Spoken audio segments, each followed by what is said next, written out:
सेव्यमान पावनाङ्घ्रिपङ्कजं ज्ञानयज्ञसूत्रमिन्दुशेखरं कृपाकरं नारदादियोगिवृन्दवन्दितं दिगम्बरं काशिकापुराधिनाथ कालभैरवं भजे।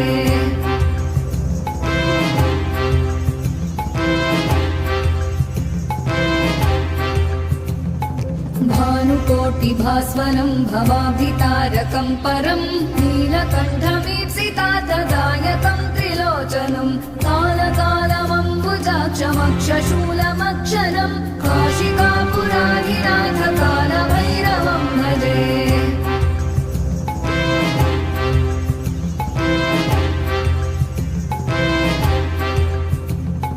शूलटङ्कपाशदण्डपाणिमादिकारणं श्यामकायमा